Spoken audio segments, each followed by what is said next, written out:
할렐루야. 우리는 하나님의 은혜로 삽니다. 은혜 아니면 살아갈 수가 없습니다. 지난 한 주간도 순간순간 하나님의 은혜로 살아왔습니다. 돌이켜보면 그래요. 안 그렇습니까? 지난 한 주간 다 순간순간이 은혜였어요. 여호와 하나님이 우리를 사랑하시기 때문입니다. 그 하나님을 우리는 사랑할 수밖에 없습니다. 또 사랑해야 합니다. 천하의 인생들이 이렇게 길 가다 보면 많은 사람들이 있잖아요. 지하철 타도 그 많은 인생들이 다 각자의 인생을 살아가는 동안에 나름의 목표를 정하고 열심히들 살아가고 있습니다. 어떤 이는 집을 짓고 밭을 일구고 가축도 키우면서 목가적으로 살아가기도 하고, 또 어떤 이들은 도시에서 비즈니스를 하면서 사업을 크게 벌이기도 합니다. 그래서 정말 수고한 대로 자기 몫을 먹고 마시며 누리기도 합니다. 그러나 솔로몬이 고백합니다. 내가 나중에 곰곰이 생각해 보니 내 모든 수고가 다 헛되어서 바람 잡는 것이었다. 이렇게 해 아래 모든 것이 헛되지만 헛되지 않은 게 하나 있다면 그건 인생이 하나님을 사랑하는 일입니다. 이것만큼은 헛되지 않습니다. 그래서 십계명 1계명부터 4계명까지가 내 하나님 여호와를 사랑하라. 신명기 6장 5절은 마음을 다하고 뜻을 다하고 힘을 다하여 내 하나님 여호와를 사랑하라. 어떤 사람이 여호와 하나님을 사랑한다는 걸 우리가 어떻게 알 수 있을까요? 천하만사가 다 때가 있는 법인데 때가 닥치면 알 수 있습니다.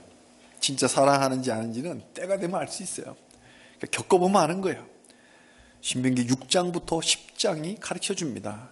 하나님의 선물을 누릴 때 그 선물 누리느라고 정신 팔려서 하나님 까맣게 잊어버리는 거 사랑하지 않는 거예요.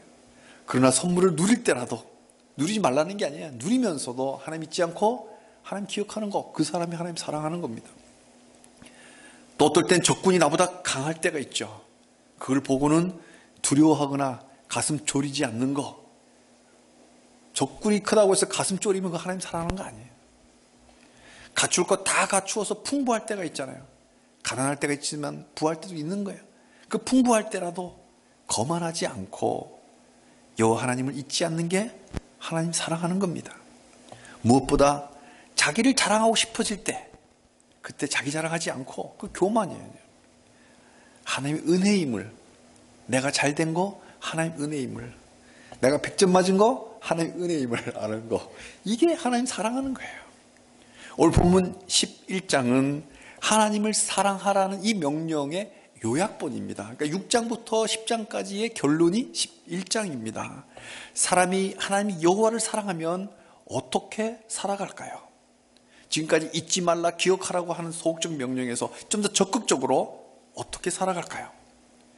6장에서부터 10장처럼 잘 될 때나 잘 안 될 때나 업 앤 다운 언제나 여호와 하나님을 잊지 않고 기억합니다. Remember. 이런 사람 어떻게 살아갈까요? 어떻게? 천하의 인생들이 다 무지개를 쫓아갈지라도 정말로 하나님을 사랑하는 사람은 그 인생이 다릅니다. 그래서 오늘 본문 신명기 11장을 여호와 하나님을 사랑하면이라는 제목으로 은혜를 나누고자 합니다. 하나님 모르던 사람이 하나님을 알고 드디어 하나님을 사랑하면 달라지는 삶. 첫째는 하나님의 말씀 그대로 살아갑니다. 하나님 말씀대로 살아갑니다. 옆 사람하고 인사했으면 좋겠습니다. 우리 말씀대로 삽시다. 우리 말씀대로 삽시다. 우리가 누군가를 사랑하면, 그죠? 아니 뭐 존경도 좋아요. 누군가를 존경하면 그 사람의 말투까지 따라가요. 그죠? 그러니까 그 사람의 말을 허투루 듣지 않는 거예요. 마찬가지로 우리가 감히 하나님을 사랑한다면, 내가 감히 하나님을 사랑하면 하나님의 말씀을 결코 허투루 들을 수가 없어요. 그 말씀 그대로 살아가기를 사모합니다. 자신은 없지만 그렇게 살기를 사모하는 마음이 생겨요. 13절을 함께 읽겠습니다.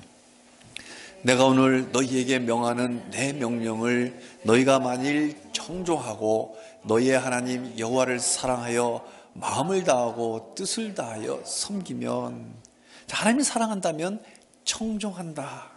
하나님 말씀을 청종한다. 청종, 한문이죠. 말 그대로 잘 듣는 거예요. 이르는 대로, 말하는 대로 잘 듣고 종, 쫓아가는 거죠. 청은 잘 듣고 종, 쫓아가는 거예요. 이걸 히브리어 원어로는 샤마라고 합니다. 샤마. 기본적인 의미는 hear, 듣다란 뜻이에요. 샤마가. 청종이라고 이렇게 번역을 해놨는데, 듣다. 근데 그냥 흘려 듣는 게 아니라 listen to, 귀담아 듣는 거예요. pay attention, 주의를 기울여서 듣는 거예요. 그냥 듣는 게 아니고 pay attention. 그러니 왜곡하지 않고 말씀하신 그대로 understanding, 이해를 합니다. 이해를. 그리고 머리로만 이해하는 게 아니라 몸으로 obey, 순종합니다. 자동차 운전하다 보면 교통신호에 따르시오, obey 딱 한다. 몸으로 순종하는 거예요. 급기야 answer, 대답을 합니다. 반응하는 거예요. 이게 청종이에요. 경청이 아니라 경청을 넘어 청종, 따라가는 거야. 대답하는 거예요. 말씀하시는 그대로, 그 말씀 그대로 사는 게 청종입니다. 우리는 어떻습니까? 하나님의 말씀이 꿀보다 더 달달하신가요? 성경을 펼칠 때 pay attention, 집중이 되시나요? 하나님을 사랑하는 사람은 말씀을 읽을 때 성령님이 조명을, 빛을 비춰주기 때문에 understanding, 이해가 되어집니다. 내가 이해하는 게 아니라 성령의 힘으로 내가 이해가 되어지는 거예요. 그리고 그 이해로 끝이 아니라 이해한 만큼 그 말씀에 대답하며 삽니다. 한 번 더 우리 인사했으면 좋겠습니다. 우리 말씀에 대답하며 삽시다. 이렇게. 우리 말씀에 대답하며 삽시다. 우리가 하나님의 말씀에 대답하며 살면 여호와의 눈이 항상 우리를 돌보아 주십니다. 늘 은밀히 보시는 이 하나님의 눈이 우리를 봅니다. 언제부터? 연초부터 연말까지. 우리가 지금 새해를 맞은 지가 엊그제 같은데 벌써 지금 9월이에요. 연초부터 연말까지 때를 따라 이른 비와 늦은 비를 항상 뿌려줍니다. 그렇게 어떻게 해요? 풍년이죠. 때때마다 비를 적당히 내려주시니까 풍년입니다. 사람이 배불리 먹고 가축들도 배불리 먹는 선물을 누립니다. 제 집에 조그만 강아지가 한 마리 있는데요, 조금만 때를 놓치면 난리가 납니다. 짐승도 배고프면 힘든 거예요. 근데 풍년이 들어야 짐승도 배불리 먹죠. 이게 하나님의 선물이에요. 그러나 하나님의 말씀에 귀를 닫으면 하나님도 하늘을 닫으십니다. 그러면 망하는 건 시간 문제예요. 왜 아직 안 망하냐? 하나님의 길이 참으시는 긍휼하심 때문이지만 결국 시간 문제입니다. 사랑하는 성도님들, 하나님의 말씀에 반응합시다. 나를 향한 하나님의 말씀을 들었다면 성경을 읽을 때나 설교를 들을 때나 기도를 드릴 때 하나님의 음성을 들었다면 대답하는 삶을 삽시다. 우리 속담에 이런 게 있잖아요. 여우하고는 살아도 누구하고 못 살아요? 소하고 못 산다 그러잖아요. 여우하고 살아도 소하고 못 산다. 반응을 해야 되는 거예요. 반응을. 하나님 말씀을 listen to, 듣기만 하고 answering, 대답하지 않는다면 그건 아직 하나님을 마음을 다하고 뜻을 다해서 사랑하지 않는 거예요. 우리 마음으로부터 우러나오는 반응, 하나님이 액션을 주면 우리가 리액션을 해야죠. 그래서 그것이 말로만이 아니라 손과 발에 나타나는 증거가 있어야 진짜 하나님을 사랑하는 사람입니다. 제가 군에 갔을 때 젊은 시절에 훈련소 받으면서 여러 가지 이제 얼차례 같은 훈련을 받으면서 늘 귀에 들을 때 조교의 음성이 지금도 들려요. 말로만 막 그러는 거예요. 몸으로 하라는 거죠. 말로만. 몸으로 앤서링 해야 하나님 사랑하는 겁니다. 우리 모두 하나님 말씀에 대답하며 사시기를 진정 다해 축복합니다. 두 번째로, 사람이 감히 여호와 하나님을 사랑한다면 그 하나님을 전달합니다. 하나님을 혼자만 갖고 있지 못해요. 창조주를 마음에 품었으니 도저히 숨길 수가 없어요. 사랑하면 숨기지 못합니다. 엄마가 아기를 보는 눈빛을 어떻게 숨길 수 있겠습니까? 그래서 누군가에게 전달합니다. 하나님 예배하는 곳이 이런 곳이 있어. 같이 가서 하나님께 예배드리자. 그래서 오늘 같이 오셨잖아요. 하나님 사랑한다는 증거예요. 숨기질 못한다. 하나님이 진짜 사랑한다면 하나님 사랑하는 이 마음을 도저히 숨길 수가 없습니다. 제일 먼저 자녀들이 알아차리고 가족들과 이웃들이 알아차립니다. 19절과 20절을 함께 읽겠습니다. 또 그것을 너희의 자녀에게 가르치며 집에 앉아있을 때든지 길을 갈 때든지 누워있을 때든지 일어날 때든지 이 말씀을 강론하고 또 내 집 문설주와 바깥문에 기록하라. 집에 앉아있을 때란 가족들이 둘러앉아서 도란도란 이런저런 이야기를 하는 그런 행복한 타임이에요. 그 단란한 시간에 내가 만난 하나님을 자연스럽게 이야기하게 됩니다. 길을 갈 때란 집을 나서서 집 밖에 나갈 때, 그 여행을 할 때 만나는 사람들, 또 함께 일하는 사람들 있잖아요. 그 사람들에게 하나님의 말씀을 전합니다. 누워있을 때 언제예요? 잠잘 때. 하루를 끝내고 잠자리에 잠자려고 누울 때, 또는 아침에 일어나서 일어날 때 짧은 한마디로 하나님을 전달할 수 있습니다. 아이를 잠재울 때 토닥토닥이면서 하나님을 사랑한 자에게 잠을 주신단다. 왜 어린애들 칭얼대면서 잠 안 잘 때 있잖아요. 그때 하나님이 사랑한 자에게 잠을 주신다. 잘 자라. 이 한마디가 아이의 가슴에 새겨집니다. 그냥 단순히 야 교회 같이 가자. 그 수준을 넘어 내가 붙잡고 있는 이 하나님의 말씀, 이 말씀에 대해서 이야기해 주는 거예요. 부모로서 지난 날을 뒤돌아보면서 야 우리 가족이 그때 그랬잖아. 그때 그 순간 우리에게 다 헤쳐나온 게 하나님의 은혜였단다. 이렇게 부모로서 뒤돌아보면서 이야기를 해준다면 그 아이가 그 마음을, 그 말씀을, 그 하나님의 은혜를 가슴에 새깁니다. 부모가 하나님을 사랑하는 그 이유를 말해주지 않는다면 그 아이들이 밖에서 이 복음을 들을 기회가 몇 번이나 있겠습니까? 집 안에서만이 아니라 집 밖에서도 전합니다. 내가 하나님이 사랑한다는 걸 숨기지 못하는 게, 문설주는 문짝에 문이 이렇게 사각 있잖아요. 문 위에가 문인방, 옆에가 문살주, 밑에가 문지방. 문지방은 거의 다 잘 알죠. 이 전문 용어죠. 문설주. 문설주 이렇게 하나님 사랑하면서 써놓는 거죠. 성구를. 그런데 그건 집 안에요. 집 밖에, 바깥 문자, 대문에 쓰는 거예요. 뭐 입춘 대길 막 쓰잖아. 그것이 하나님 사랑이야 한다고. 밖에도 써놓으라는 거예요. 그건 뭐예요? 지나가는 사람들이 다 보잖아요. 내가 하나님께 사랑합니다라는 것을 모든 사람들이 공개적으로 알려주는 거예요.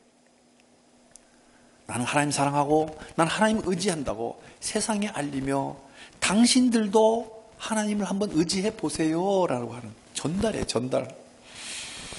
점두 광고라는 게 있습니다. 마케팅 용어에.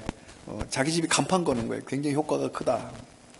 그듯이 당신들도, 내가 사랑하지만 당신들도 한번 하나님 사랑해 보세요. 하나님을 진짜로 사랑한다면 하나님을 의지하는 거예요. 아이가 부모를 의지하지 않으면서 부모님 사랑합니다는 말은 얼마나 섭섭하겠어요. 하나님 사랑한다면 하나님 의지하는 거예요. 22절입니다. 너희의 하나님 여호와를 사랑하고 그의 모든 도를 행하여 그에게 의지하면, 사랑하면 의지하는 거예요. 이 의지한다는 것을 원문에 보면 다바크라고 합니다.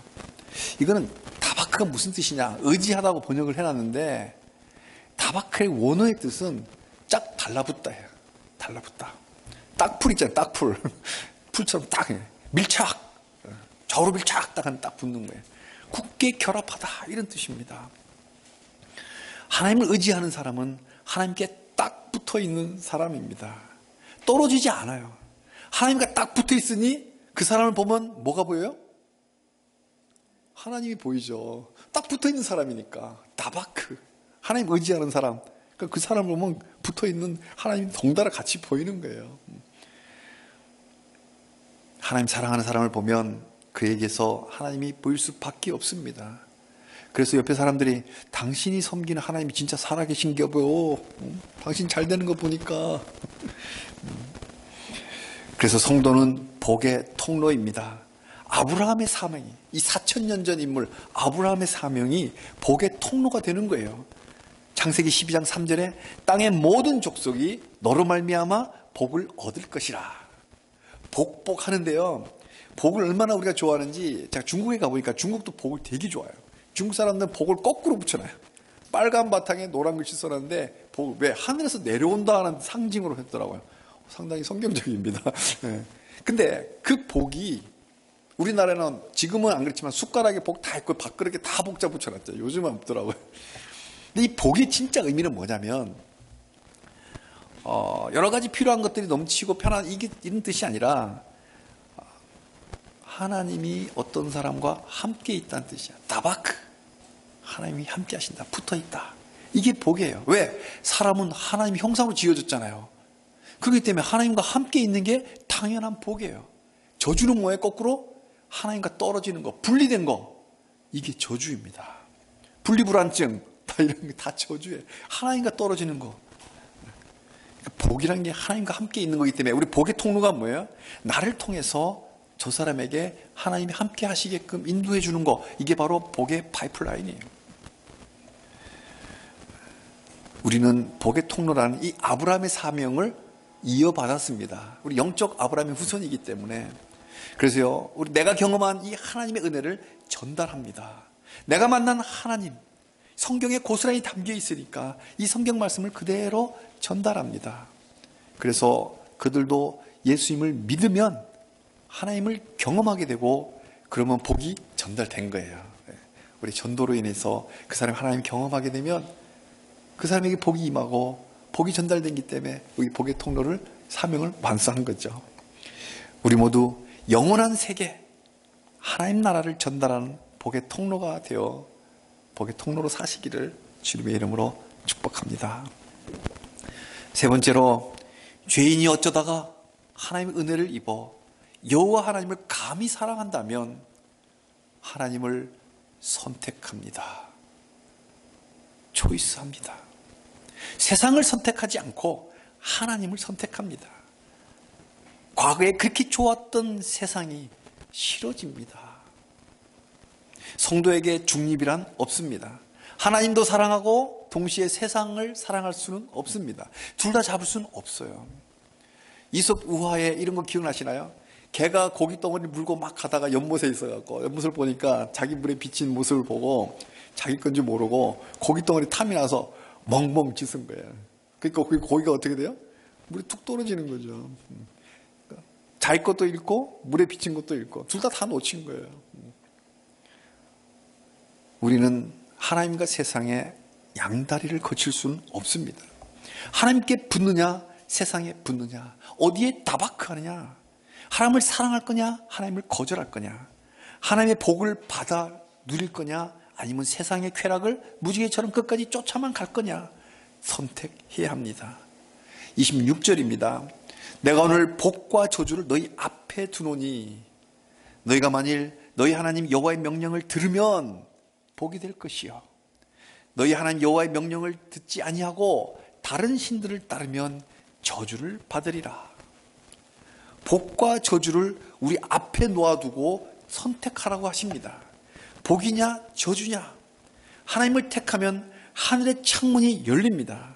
하나님을 거절하고 거역하면 하늘이 닫힙니다. 하늘이 닫히니 저주입니다. 풀리지 않습니다. 하나님 없이 살면서 지옥을 미리 이 땅에서 맛보며 사는 거예요. 영원한 세계 가서 지옥을 충분히 영원토록 겪을 건데 이 땅에서부터 미리 맛보면서 살아가는 거예요. 이제 선택해야 합니다. 29절에 하나님의 인도하심을 따라 아름다운 땅에 들어가 차지하면 너희들은 절반 6지파를 그리심산에 축복을 선포하고 나머지 6지파는 에발산에서 저주를 선포하라. 실제로요 후대의 여호수아가 중부전쟁, 남부전쟁, 북부전쟁 치르잖아요. 먼저 중부전쟁 치르면서 여리고성, 아이성을 점령하고서는 여호수아 8장 30절 35절에 나옵니다. 12지파 중에 절반씩, 거기 세겜 땅입니다. 이 절반은 그리심산 앞에 이렇게 산이 두 개가 딱 있는 거예요. 그리심산 앞에 세우고 나머지 절반은 에발산 앞에 쫙 세워가지고 축복을 선포하고 저주를 선포했어요. 그리고 이 여호수아가 사명을 다 하고 나이 많아서 이제 죽을 때가 됐을 때 여호수아서 맨 마지막에 여호수아의 고별 설교 2편이 나옵니다. 그 중에 맨 마지막에 있는 설교에 하나님을 선택할 거냐, 우상을 선택하라 라고 주문합니다. 여호수아서 마지막 24장 15절입니다. 너희가 섬길 자를 오늘 선택하라. 오직 나와 내 집은 여호와를 섬기겠노라. 물론 죄인이 하나님을 선택하는 거 아닙니다. 하나님이 선택하시는 거예요. 우리가 감히 하나님을 선택하고 말고가 없어요. 그래서 인간이 자기가 섬길 하나님을 선택하라는 이 말씀은 성경에서 매우 희귀한 케이스입니다. 거의 희귀한 케이스예요. 그게 뭐야? 역설이에요, 역설. 희귀한 역설인 만큼 매우 중요한 메시지가 담겨 있는 거예요. 죄인인 우리가 하나님을 선택하는 건 아니지만 하나님께 보여야 할 이 반응이 어떠해야 하나를 보여주는 거예요. 하나님이 선택에 내가 어떤 선택을 어떻게 해야 하느냐를 주문하는 거예요. 여호수아의 선택은 어떠했을까요? 이랬잖아요. 여호와를 섬기는 것이 너희를 좋지 않게 보이거든 너희들 이방신을 섬기든지 너희가 섬길 자를 오늘 택해라. 내일 말고 지금. 근데 나는 오직 나와 내 집은 여호와를 섬기겠노라. 너희들 저 가나안 땅 그 잡신들 섬기려면 선택해라. 그러면서 택하라 그러잖아요. 여호수아의 선택은 자발적인 선택입니다. 사기 강박을 당해서 하는 게 아니에요. 자발적인 선택이에요. 너희가 택해라. 나는 여호와를 섬기겠노라. 자유의지를 가지고 선택한 거예요. 그리고 뭐요? 즉각적인 선택이에요. 에이 내일 가지 뭐. 내가 죽을 때 하나님 믿지 뭐. 그게 아니고 오늘 선택해라. 차일피일 미룰 일이 아닙니다. 왜? 내일 아침에 살아서 눈 뜬다는 보장이 있어요? 그러니까 지금이에요, 지금. 또 여호수아의 선택은 혼자만이 아니라 가족에게까지 영향을 끼칩니다. 나는 여호와를 섬기겠다 하지 않고 나와 내 집은 여호와를 섬기겠노라. 사랑하는 가족들도 살아계신 하나님을 스스로 섬길 수 있도록 그렇게 선한 영향력을 발휘하는 거예요. 기도 없이는 이런 유가 나갈 수 없습니다. 주 예수를 믿으라. 그리하면 너와 내 집이 구원을 얻으리라. 저는 많은 사람들을 봤어요. 나만 우리 집에 혼자 예수 믿는다고 실망하지 마세요. 나를 하나님이 믿게끔 은혜 주신 것은 아직 믿지 않는 내 가족들도 다 초대하고 계신 거예요. 거룩한 가족으로 부르신 거예요. 때는 하나님이 정하지만 우리는 기도해야 됩니다. 또 뭐예요? 우상을 치워버려라. 실천적인 선택이에요. 실천을 하는 거예요. 말로만 선택이 아니라 실천적으로 하는 거예요. 사랑은 명사가 아니라 동사라고 하는 이유가 이런 거예요. 행동하지 않는 사랑은 그거는 포장이에요, 포장. 동사, 실천해야 돼요. 그리고 맹목적인 선택이 아니라 지성적인 선택입니다. 맹목이 아니에요. 맹목일 때 종교가 아편이 돼요. 그러니까 우리는 지성적으로 선택하는 거예요. 내가 누리는 이 모든 것들이 내 힘으로 내 손으로 일궈낸 게 아니라 하나님이 주셔서, 그래서 내가 누리려는 것을 이 지성적으로 알고 살아계신 하나님, 그래서 살아계시구나, 하나님 내가 섬기겠다고 지성적으로 선택하는 거예요. 우리의 믿음은 맹목의 신앙이 아닙니다. 사랑하는 성도님들, 우리가 정말로 하나님을 사랑한다면 하나님 말씀 그대로 삽시다. 하나님 주신 말씀대로 대답하며 삽시다. 그리고 그 하나님을 전하면서 삽시다. 따박 딱 붙어 있으니까 저절로 보여지게끔 예수님을 구주로 믿는 이 그리스도를 아는 향기를 풍깁시다. 그리고 세상에 유혹이 오더라도 하나님을 선택합시다. 협박이 와도 하나님을 선택합시다. 하나님이 우리 마음에 심어두신, 우리 마음을 창조하실 때 빈 공간을 만들어 놨어요. 저 영원을 사모하는 그 마음 구석을 만들어 놓으셨어요. 그래서 우리의 영혼을 사모하는 이 마음 따라 살아갑시다. 우리 모두 여호와를 이처럼 사랑하니까, 하나님이 세상을 이처럼 사랑하사 우리 또한 하나님을 이처럼 사랑하사 하늘 문을 열어 영육간에 부어주시는 그 하나님의 복을 마음껏 누리면서 결코 타락하지 않고 이 땅을 하나님의 자녀로 당당하게 살아가시기를 주님의 이름으로 축복합니다. 아멘. 함께 기도하겠습니다.